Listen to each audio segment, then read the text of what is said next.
حلو النهاردة ما بيختلفش عليه اتنين، الباونتي شوكولاتة أو الشوكولاتة الجيرسي بتاعت زمان. هنعملها مع بعض بأبسط طريقة وبأسهل طريقة، وإن شاء الله تطلع زي الفل معاكي زي ما انت شايفة.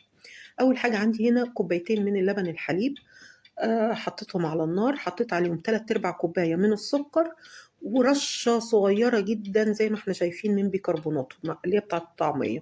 لو ما عندكيش ما تحطيش، مش مشكلة، بس البيكربوناتو هتديني. انا دلوقتي هعمل حليب مكثف بيتي عشان اعمل بيه الايه الحلو بتاعنا، فدي بتخليها ناعمة جدا. اللي هي الكربوناتو بتخلي الحليب المكثف بتاعي ناعم جدا. ما عندكيش ما تعمليش عادي، مش هتفرق خالص يعني في الوصفة. هنقلبها على نار إلى حد ما عالية لغاية ما يغلي.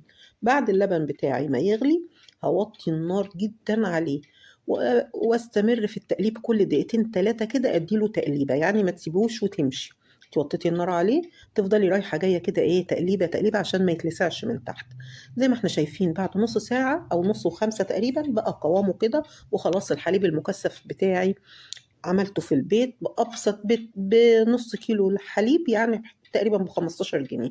طلعت أكتر من كوباية من الحليب المكثف المحلى، هو لسه خفيف لكن لما بيدخل التلاجة بيتقل. أنا مش هدخله التلاجة لأن أنا هستخدمه على طول في الحلى بتاعي.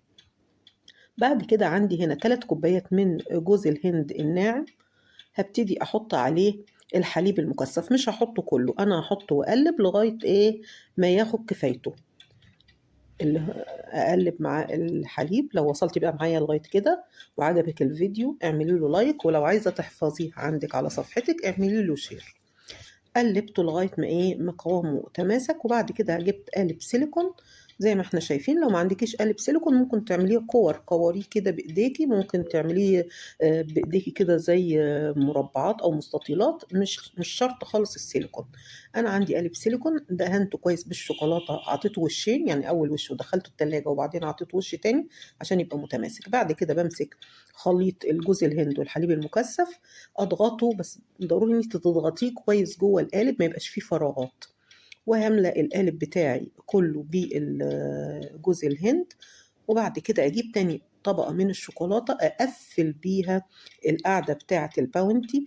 بس ايه تدوسي كويس على الحروف، يعني الحروف لازم تكون مليانة كويس بالشوكولاتة عشان تتماسك معايا. بعد كده بطلعها بكل سهولة بعد ما بدخلها التلاجة كده دقيقتين 3، اوضب الحروف كده بتاعتي ايه بالسكينة واقطعها. بس في غلطة هنا، ان انا مسكتها بايديا.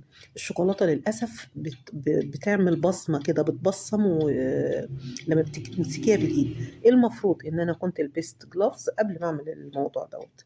فانت عشان تتفادي ان هو تبصم معاكي البسي جلافز. شايفه شكلها جميل ازاي؟ اتمنى فيديو النهارده يعجبك، ولو عجبك الفيديو اعملي شير عشان تحفظيه على صفحتك، ولو اول مره تشوفي القناه اتمنى تشرفيني بالاشتراك في القناه، واشوفكم ان شاء الله في فيديو جديد قريب ان شاء الله.